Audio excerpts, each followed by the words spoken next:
All right, perfect. So thank you again for joining us. We're so excited that you are all here. Let's just go over the agenda and what you're going to be expecting from us.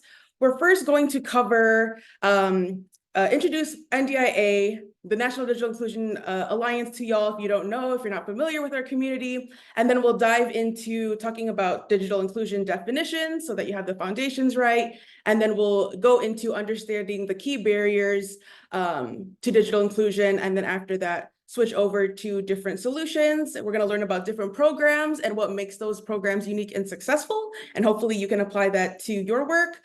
We also have a Digital Inclusion 101 workbook that you can fill out along your journey with us or fill it out afterwards, whatever learning style works best for you.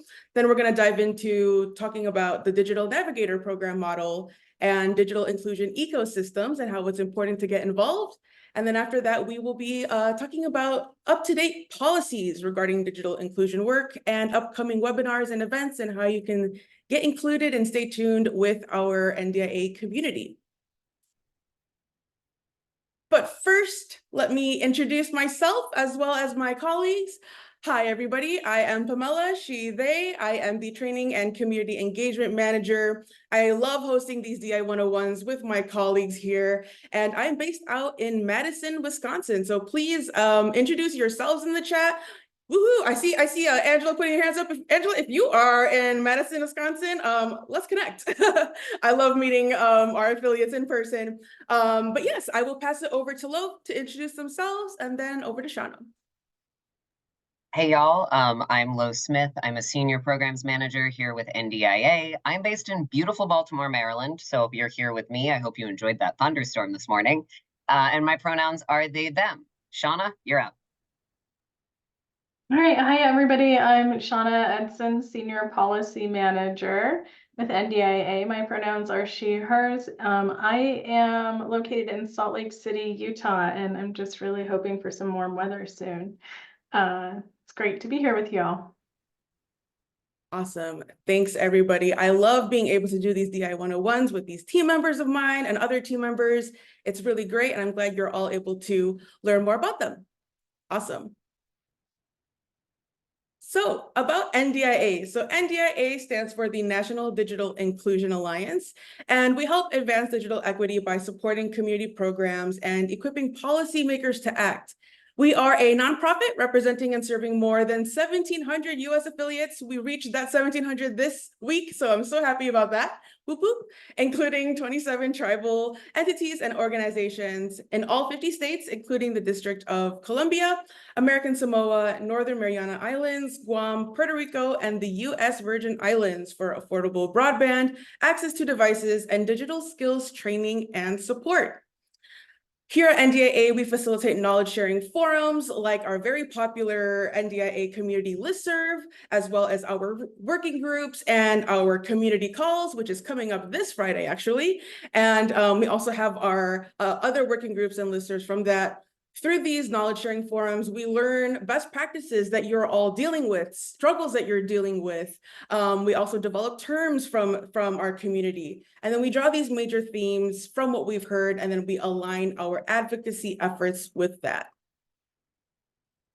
So we do love to leave our community with a buttload of resources so that we know that a lot of y'all are starting your digital equity work and starting digital equity movement, maybe not necessarily having done this work before, but I guarantee you, you've probably worked with digital inclusion or digital equity in some capacity in your work. You might not have learned that the term is digital inclusion work, but throughout NDIA, even within our team, we've all kind of dealt with digital inclusion showing up, whether we were working in nonprofits or for-profits, or even in our personal lives. And so we want to make sure that we equip you with all the resources that we have that we pulled from our community. So if you scan the resource page, there's also a resource link in the chat that covers all of that.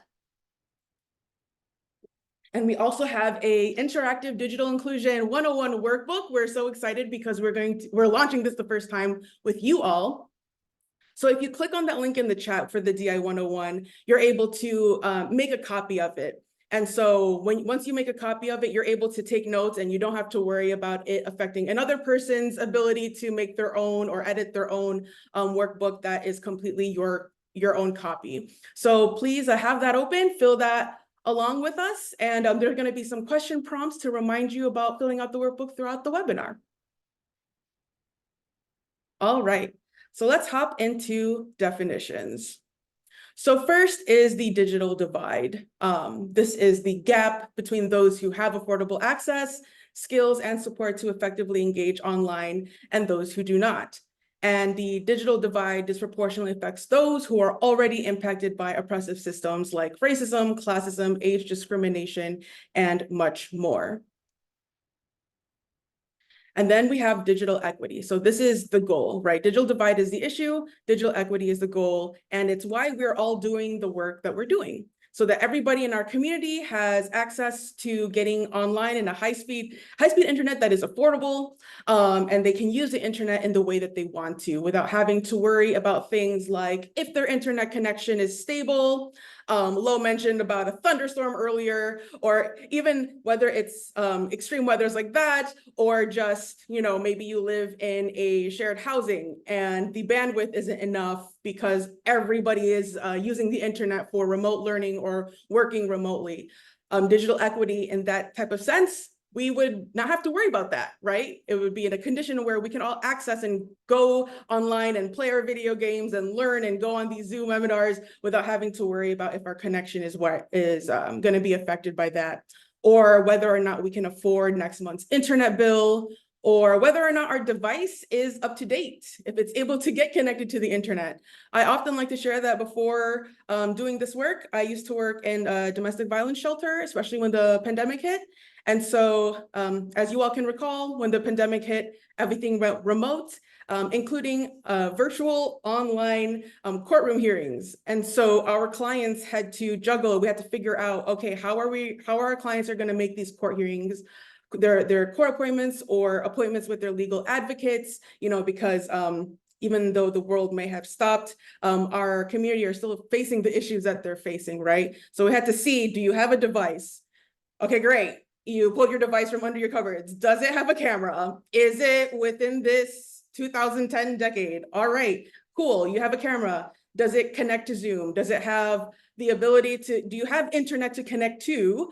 And is your internet fast enough to download Zoom if you need to, or whatever software to connect with your legal advocate or make, telehealth appointments, things like that. So that's how I'm sure you all can experience or pull from your professional experience of how you saw the digital divide happen right when the pandemic hit. And if you want to share any of that in the chat, that would be very interesting for us to know too. But we saw that playing out when the digital divide happened. And so we were happy as NDIA, as an organization, we were really called to this work, especially we were doing work before that. There were a lot of organizations prior to NDIA, for example, local churches, libraries that were already doing this work, other community organizations, education, higher education. So schools, whether it's K through 12, or extension offices that were providing digital inclusion type of work and resources to the community. But it was really the pandemic that helped propelled digital equity as a concept and as a movement. All right, so why equity and not equality? So I'm sure maybe some of you have seen an image like this in the past or recently, where the left and the right, they both have the same amount of books, and you can look at the books as community resources, and you can look at each individual as different pockets or different types of communities within your broader community, right? And on the left side, they're all of the resources are distributed equally without really taking into consideration what the unique needs of each person or each community member or each community has. And then on the right side, it's really acknowledging, okay, so maybe the first person all the way to the right, they might need more books, right? The person on the left, they don't really need all that. In fact, if you give them the same amount of books, then they're really just kind of the same issue, and they're just 3 books higher. And so that's what equity is, and that's how it shows up into our work, is to understand what unique needs our community members have, and then adjusting accordingly. So maybe that means making sure that our digital inclusion programs have translators and staff that speak the same language, whether it's a literal language or whether it's English. It's the same type of cultural language and cultural experience. It's really great to have a digital inclusion program manager or coordinator that has experienced the same issues and the same experience as the digital divide that the community members that they're serving. It could also look like having events and having programs that are located in an area that is convenient and safe for the community that we are serving. You know, there's a lot of ways that equity shows up, and it's going to show up in different communities in different ways. And that's how we as advocates come into play, is making sure we understand what those unique needs are. And then digital inclusion, this is the work, right? It's the work that we're all doing. So that is making sure that we support our community towards digital equity by activities such as having affordable and low-cost home internet, having low-cost and affordable devices, especially towards device ownership, having access to and being able to build upon their digital skills in a way that is accessible to them, and having access to tech support as well as other applications to help them navigate this now remote world. All right, so key barriers. Now, I want y'all to pull up your Digital Inclusion 101 workbook if you haven't already. And if your learning style is more you prefer to be present and have this later, that's absolutely fine. The recording and the slides will be available to you after this webinar. But I want you to reflect whether it's doing it now, just mentally, or even just like typing it out.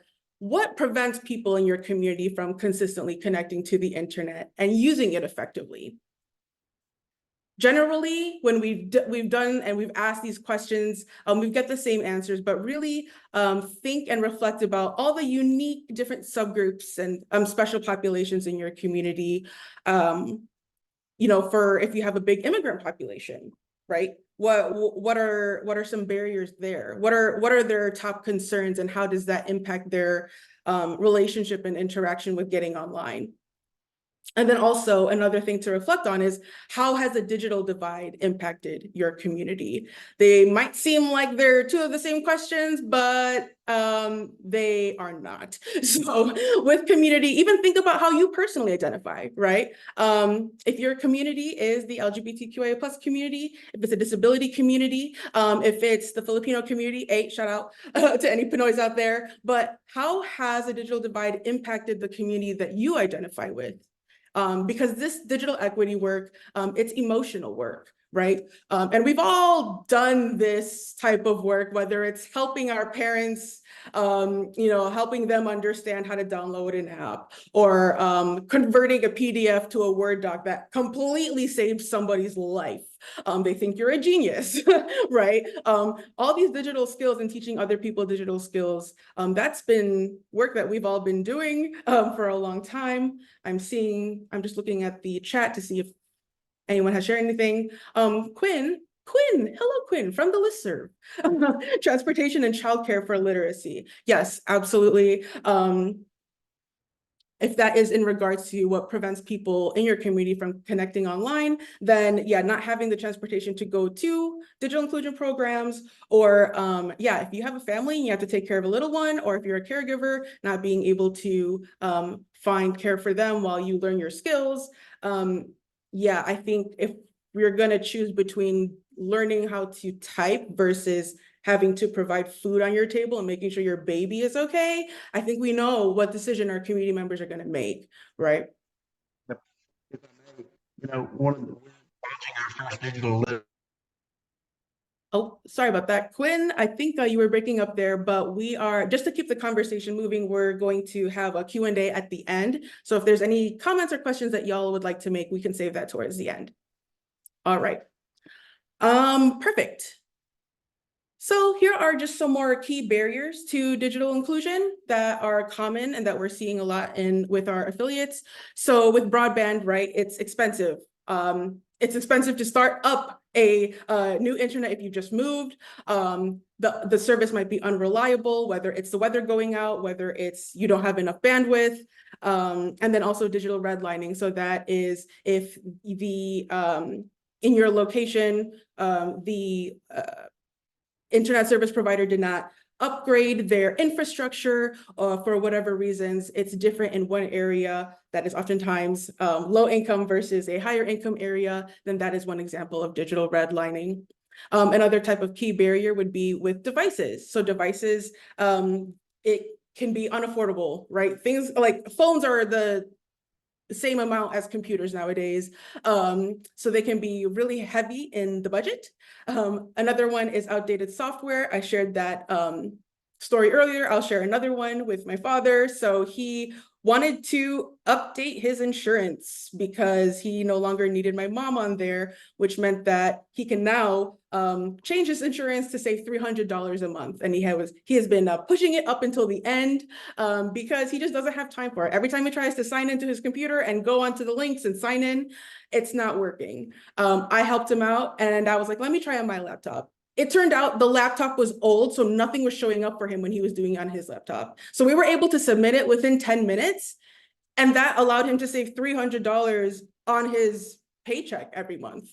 And $300 right now, that's a lot. I mean, even $10 right now is a lot. So having outdated software can cost people a lot of money, but also having the money to update their device is also a barrier too. And then also the device not matching the user's needs. So if the device has a software that isn't compatible to whatever software your work is requiring or your internship or your school, I know that Google Chromebooks don't, you're not able to download like Microsoft Word or Adobe Photoshop or certain programs that aren't really compatible there.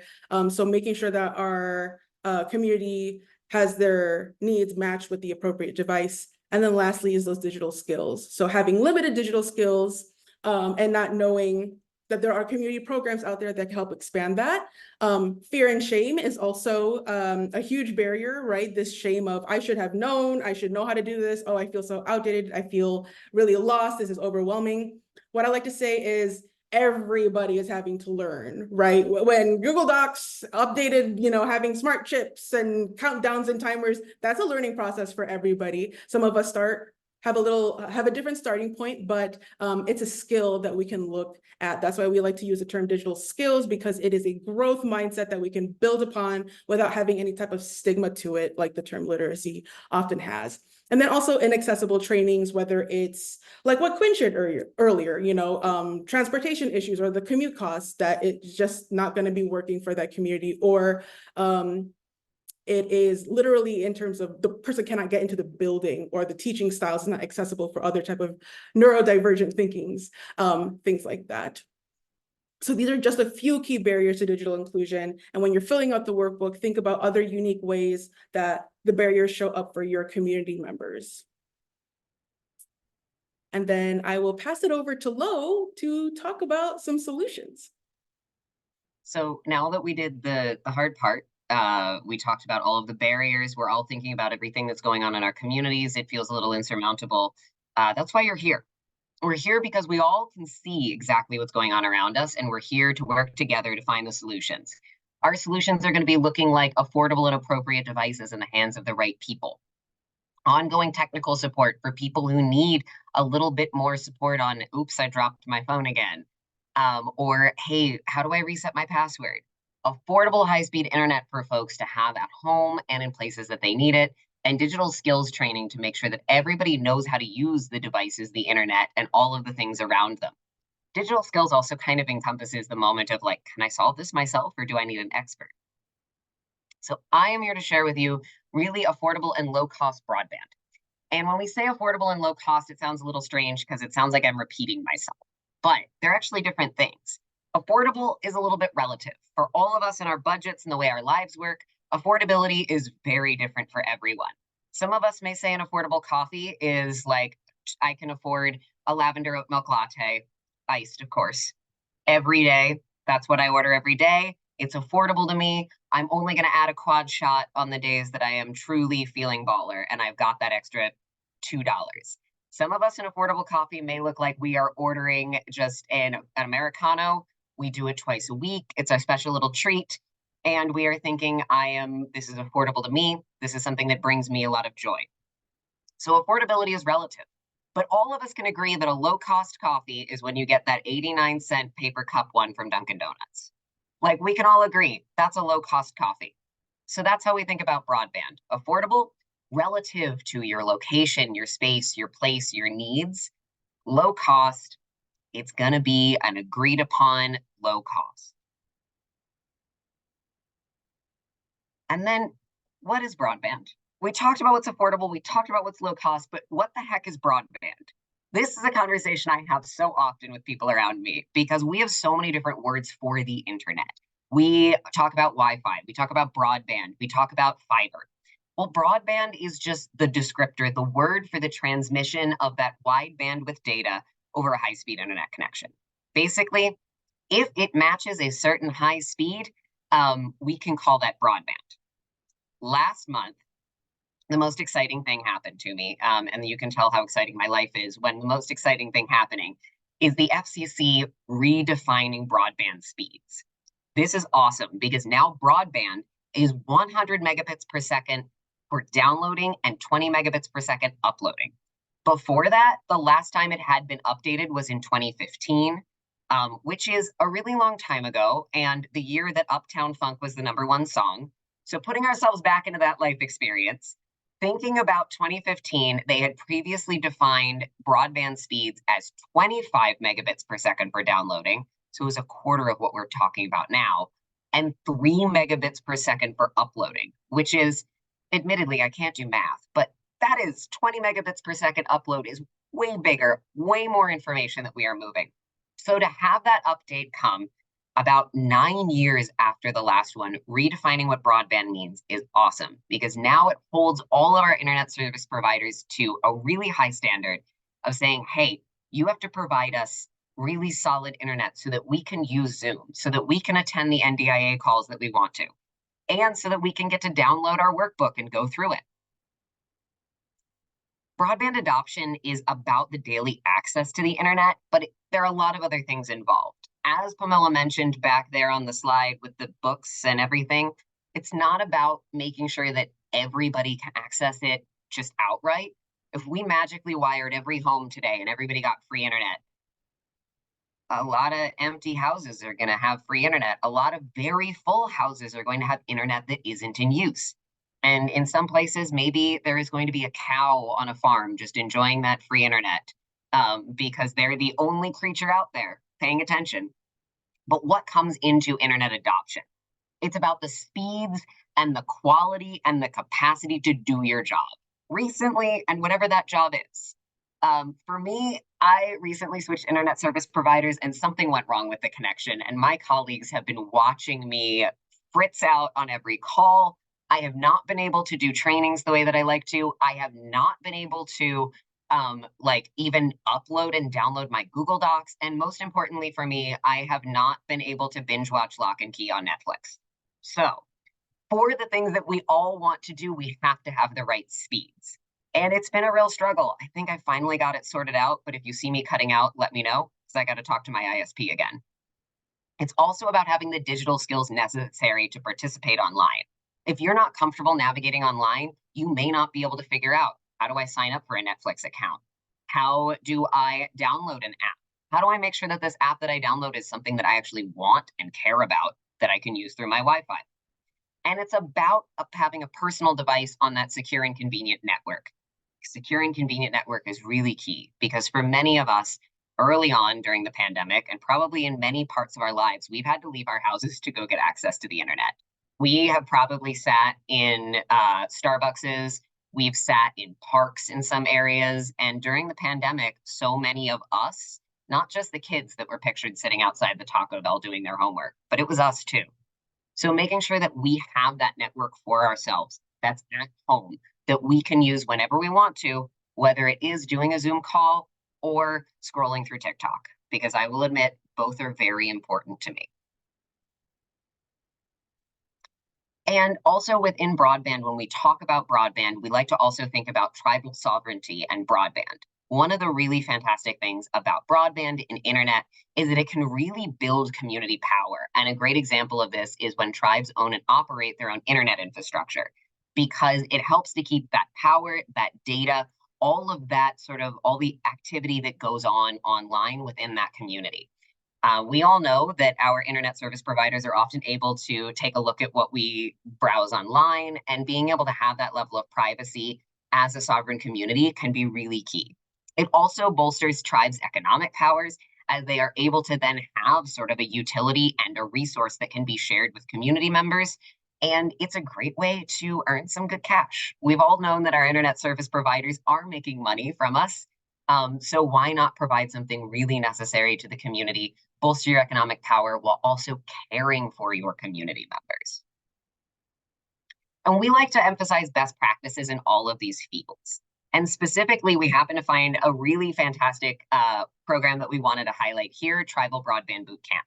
It's excellence in the world of internet infrastructure as well as tribal broadband, and just a really cool program.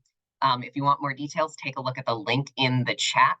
But it is a 3-day bootcamp style workshop that emphasizes community and sustainability of infrastructure for tribal organizations. It prioritizes this cohort-based learning style that is talking about and building community around broadband, digital inclusion, and it's really about capacity building in Indian country. So if you're interested in more of that, take a look at the link in the chat. And we're really proud of some of our community members for this work that they do. So keep up the great work. Also, you can learn more about some of these free and low-cost internet things. Remember, we talked about that very far in the beginning when I was breaking out those terms. You can take a look at our website. We have a guide to all of the free and low-cost internet plans that we have found through internet service providers, including ones that involve ACP. And we also have some details about programs with eligibility requirements like income, and programs without eligibility requirements. So you can take a look and try to find options for community members in your area that may provide internet without sort of that unaffordable barrier to get through.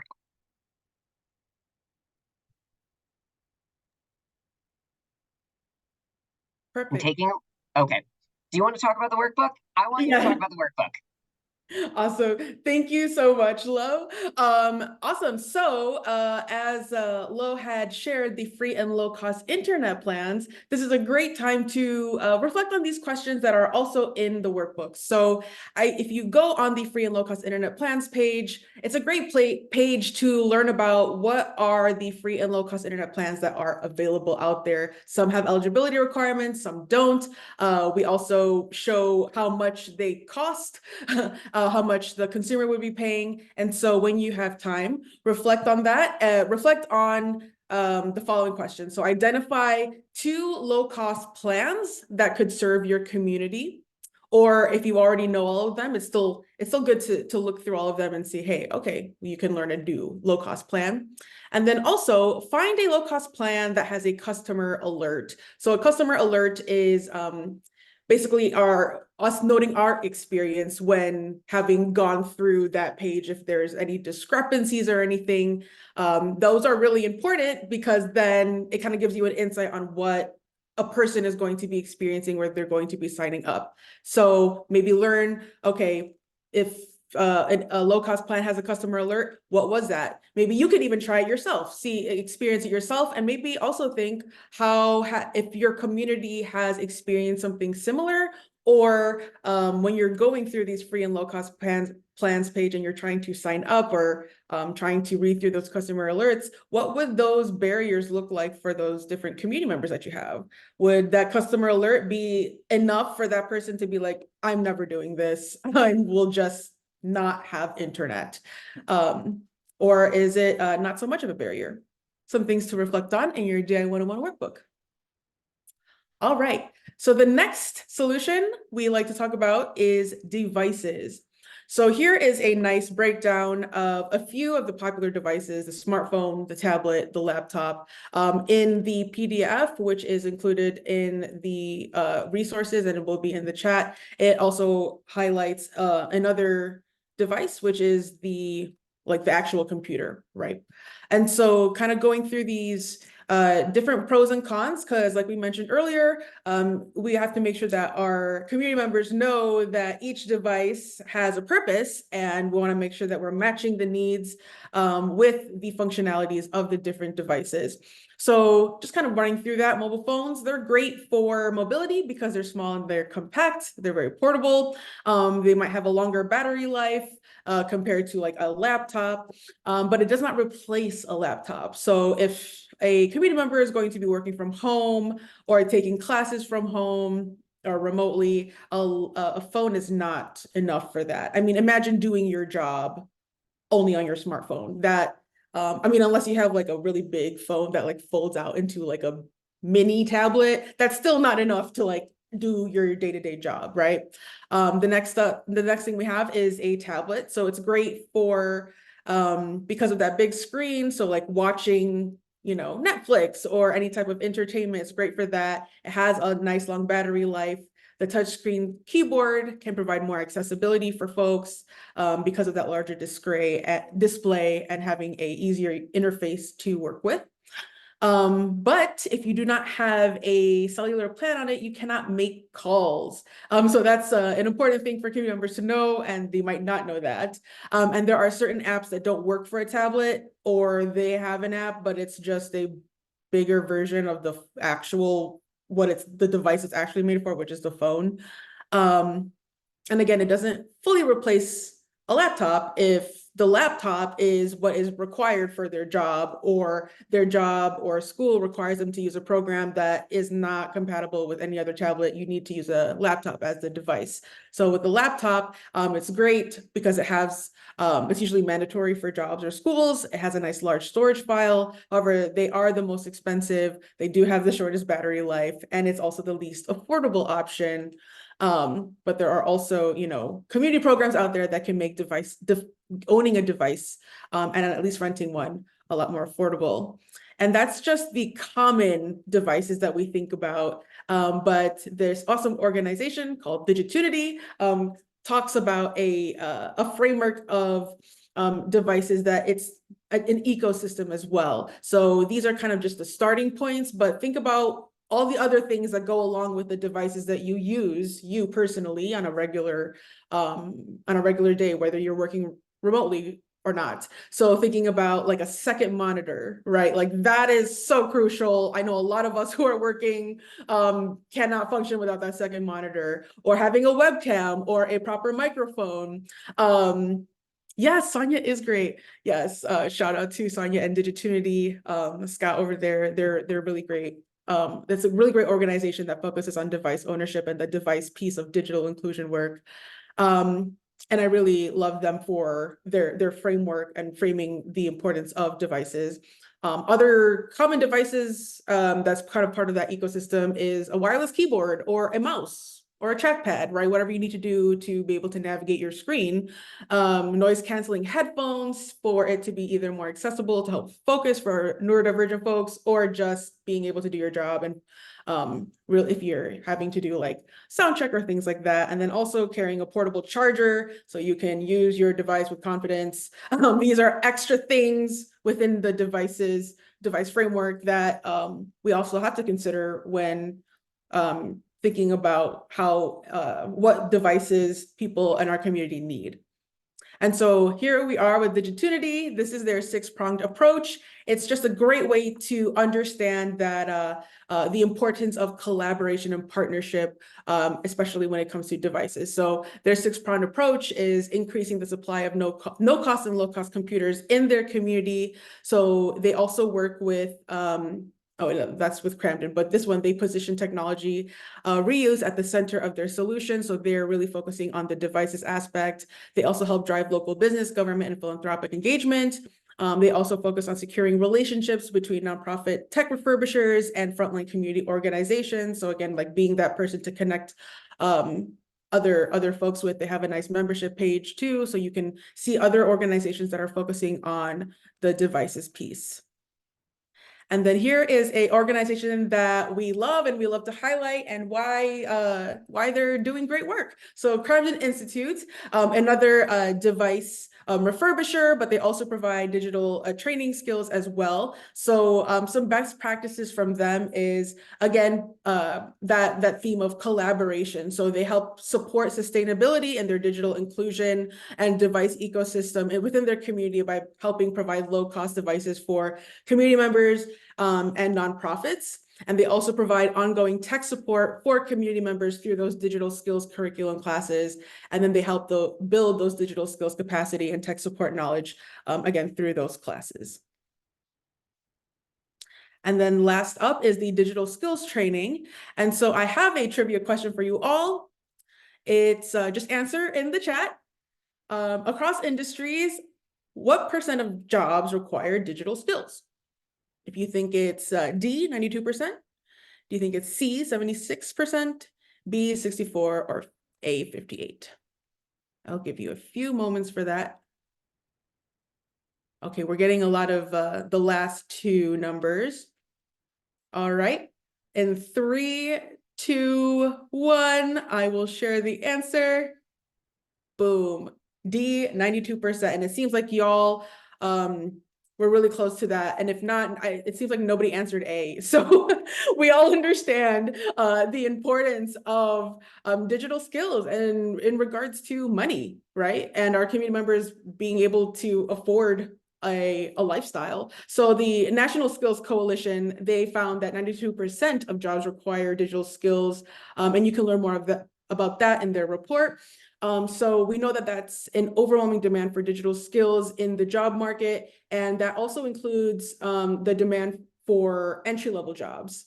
So those entry-level jobs that require 0 to 2 years of experience, those digital skills are still essential for them to be able to be competitive in the market for those who are applying to just an entry-level job.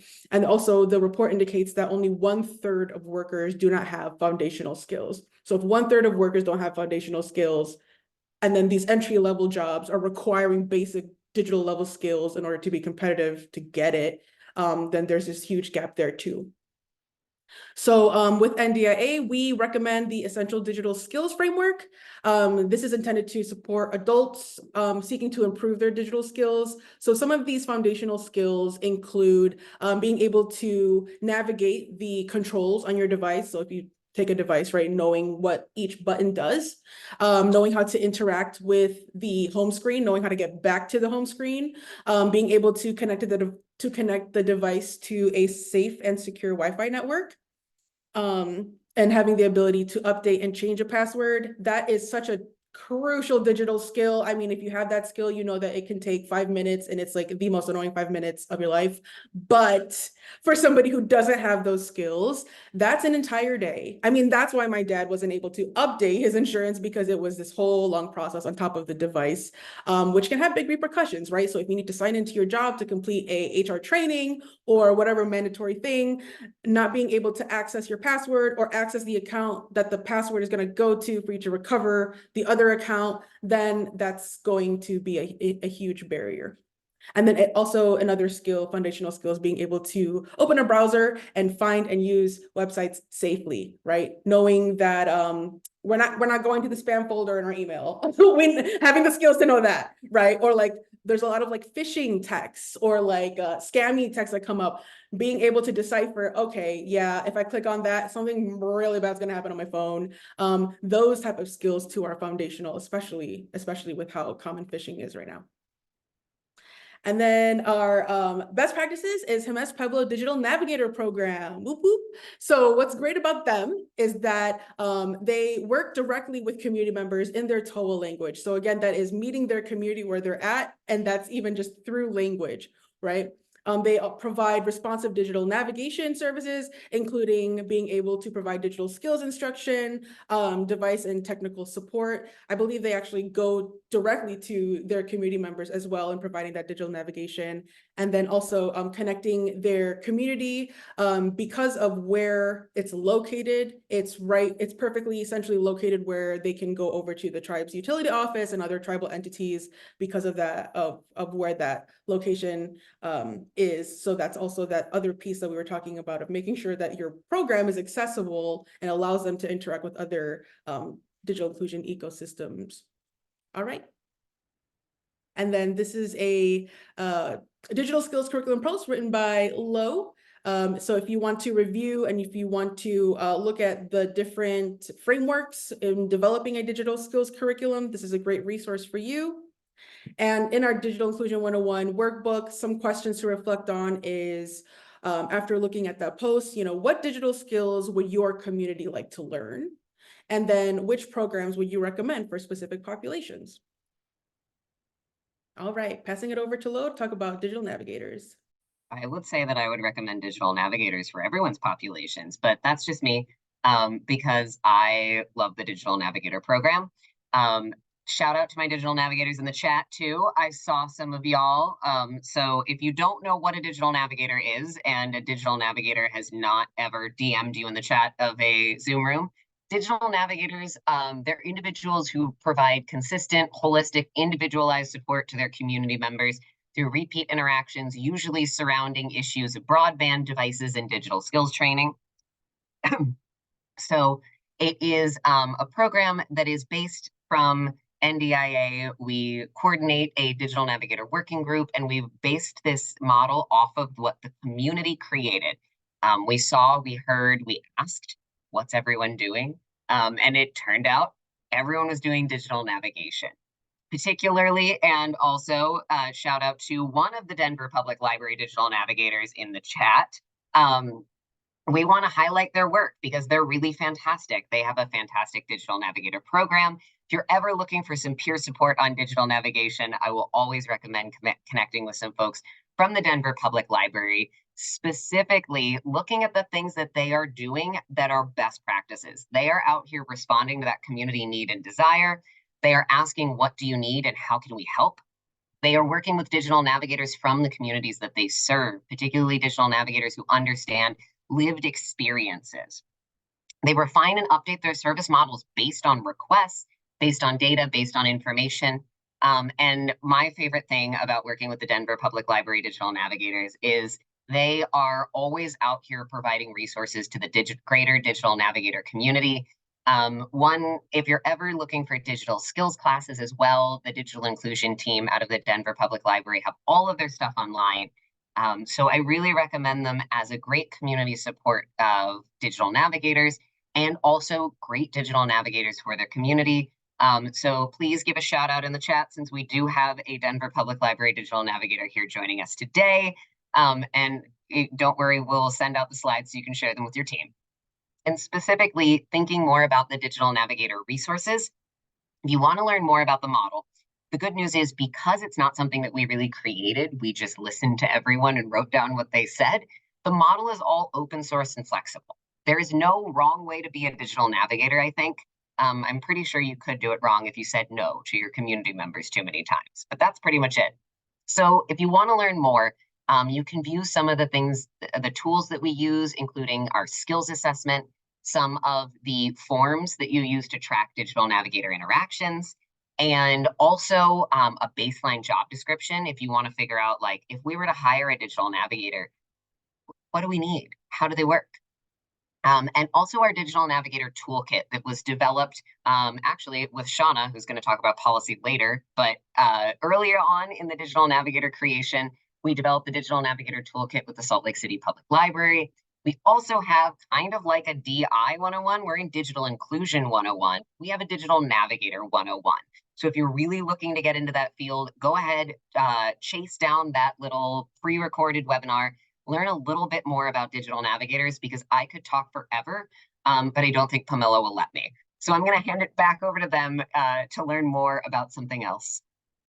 Perfect. Thanks, Lo.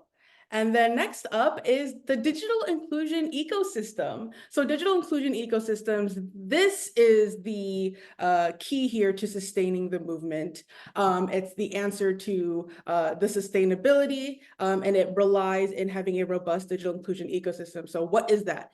It's a combination of programs and policies that meet a geographic community's unique and diverse digital inclusion needs. So this is where coordinating entities, which are those who provide digital digital inclusion programming, so libraries, senior programs, digital skills programs, digital devices refurbishers. They work together with local policymakers in this ecosystem to address all aspects of the digital divide. So an ecosystem can be countywide, citywide, regional, and statewide. And shout out to anybody who is part of their digital inclusion ecosystem. And one of the intended outcomes is having a strong digital inclusion coalition, because with a digital inclusion coalition, all these entities can work together, and that makes them stronger. They're able to share resources and share knowledge and be able to help solve each other's problems, because we cannot solve this by ourselves.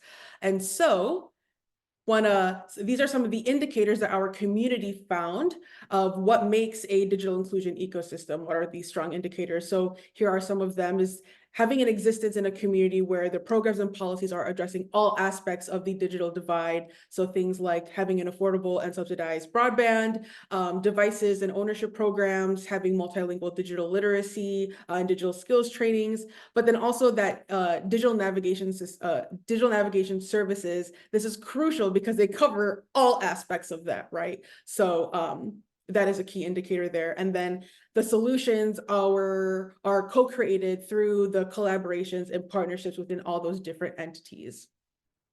And one example we love to highlight is this Hawaii Digital Equity Ecosystem. It's beautiful. It's created by the Hawaii Broadband Digital Equity Office. And as you can see, they did a really great job of having community members understand the digital equity ecosystem and digital inclusion issues in their community in a way that makes sense to them, because they formatted it in a way that reflects the Hawaii digital, like the actual Hawaii ecosystem, right? So there's different quadrants here on the left, talking about digital equity and oxygen and the internet service providers, the clouds, like these are the essential things, right? And then on the left, it's the different types of resources. So having an internet service, or having a strong stream, which is a connectivity and speed, and having like a fast broadband speed there.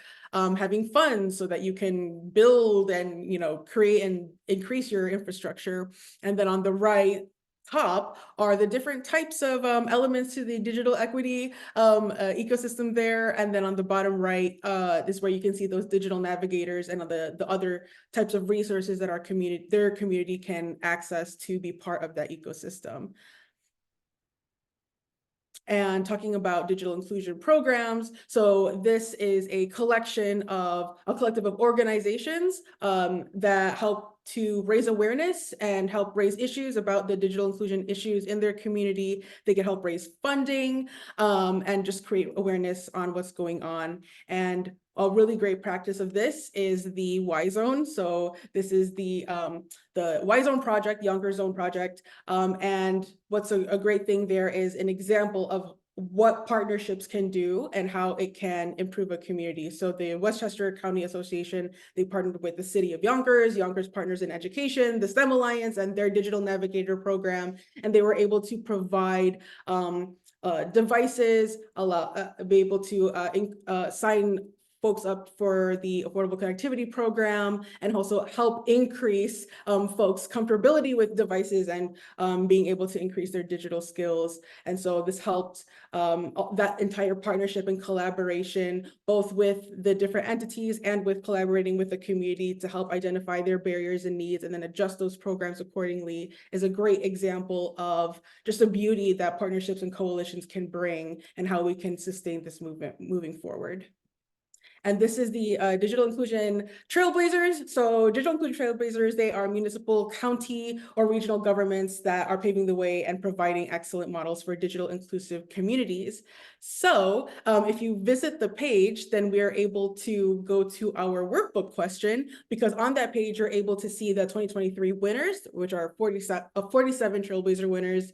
And you're able to see their job description, survey templates, and other forms that they submitted that demonstrate their digital equity strategies. And so if you are on your Digital Inclusion 101 workbook, reflect on what barriers that you have when it comes to accomplishing your digital inclusion work, and then find an affiliate in your state. So we have a Find Affiliate page And this is great. If you scroll down to the bottom of the page, then you'll be able to see a map. If you add a filter, and then instead of organizations, adjust that to state, then you're able to find the state, and then, you know, find the affiliates in your state and connect with them. And then figure out, you know, which organizations can help address those barriers that you're experiencing, or who you can partner with. And then another workbook question in regards to the Trailblazers is to reflect or to find if your state or if your community is a 2023 awardee, see what other strategies other awardees are doing in their community, and imagine that your community is a 2026 Digital Inclusion Trailblazer winner. Kind of you know, do a little visual exercise there. What has your community done to become a Trailblazer? And list some things that NDIA would highlight about your work if your community was to be a awardee. All right, passing it over to Shauna to talk about policy.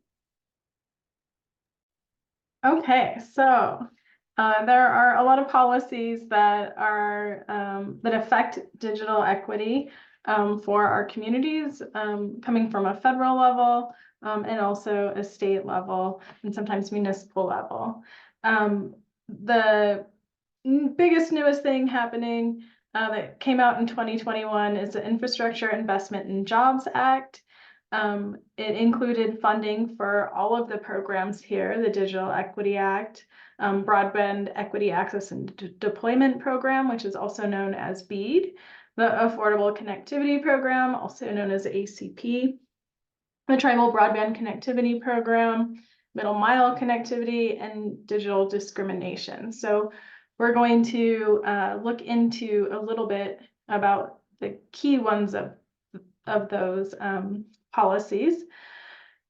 So the Digital Equity Act programs are going to influence work coming down from the state level. As I mentioned, the Infrastructure and Jobs Act came out in 2021, and the Digital Equity Act funds programs come from that. The first set of funds in the Digital Equity Act was the state planning grant program, which was $60 million. The first award for the planning grant program went to Louisiana on August 28th, 2022, which kicked off the start of the planning grant process for states. And what states started then was to create a digital equity plan for their state or territory. And right now, all 50 states, DC and Puerto Rico have digital equity plans as a result of that program. The State Digital Equity Capacity Grant Program is a second funds available in the Digital Equity Act. So on March 29th of this year, a much awaited Notice of Funding Opportunity, or NOFO, was announced. And that funding opportunity includes $840 million for the first bucket of funding. And there'll be 2 future buckets in this same funding source in coming years. So a timeline, this is a very heavy timeline, lots of dates going on, lots of things to pay attention to.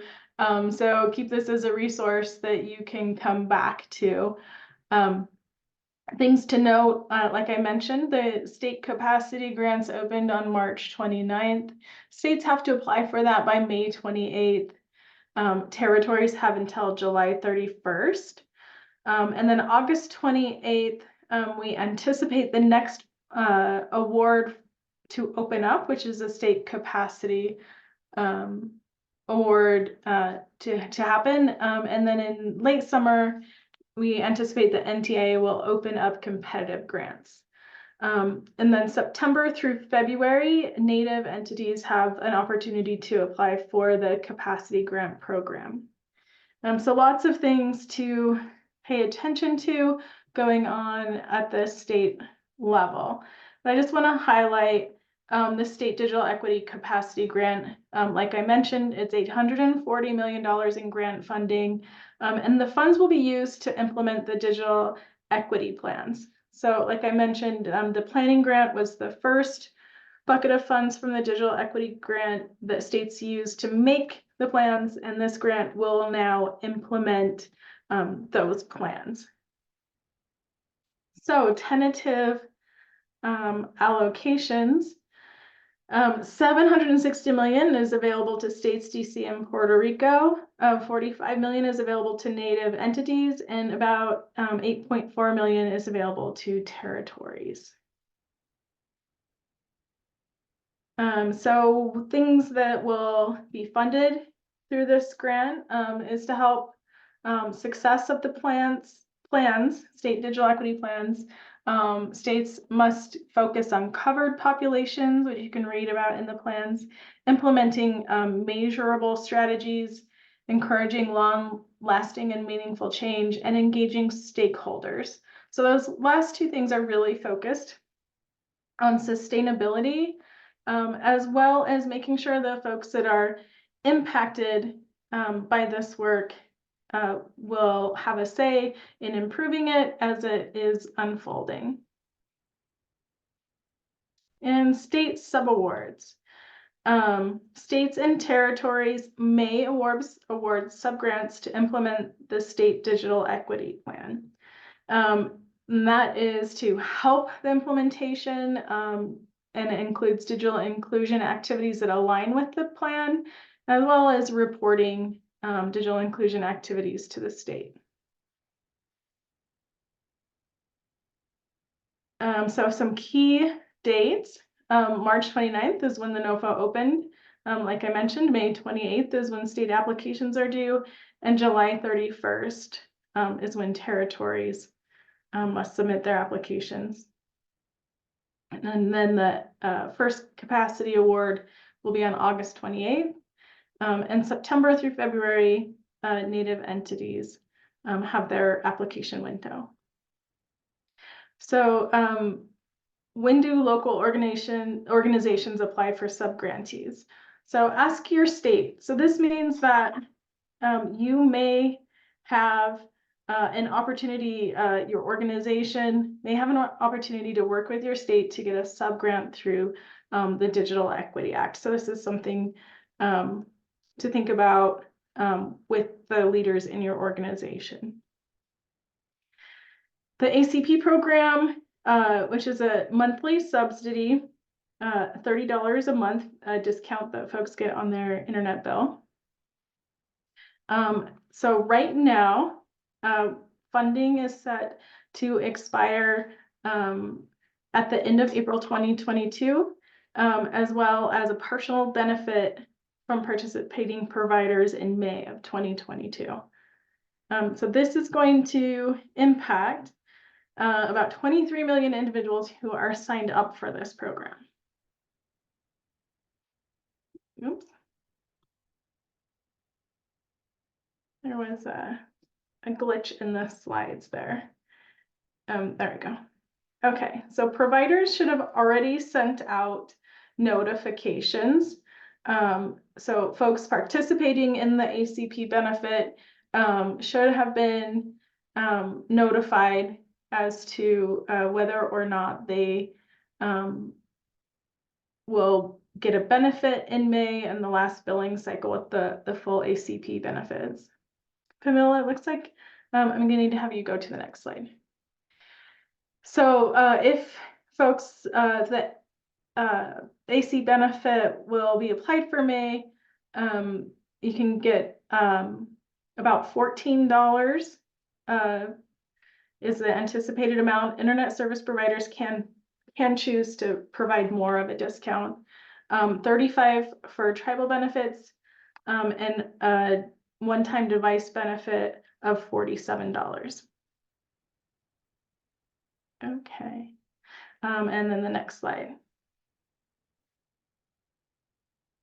So providers can stop giving out the benefit after April. And if you choose to keep your internet service after the full benefit ends in April, your ISP must inform you of a partial benefit that will be applied. It will only be applied for your May bill, not after that. Okay. So after May, you'll pay full price for your internet service as set by your internet service provider. And your internet service provider will also let you know about general terms and conditions following the end of the ACP. So those will then apply at that time. So here is a wind down timeline. You can see right now we're towards the end of this. April is the last final month of the benefit program, and folks should have received the third notice in the partial benefit for May. Digital discrimination was another part of the IIJA. The rules officially went into effect on March 2024. What the rules basically cover any aspect of broadband internet access service that impedes, impairs, or denies equal access to this service.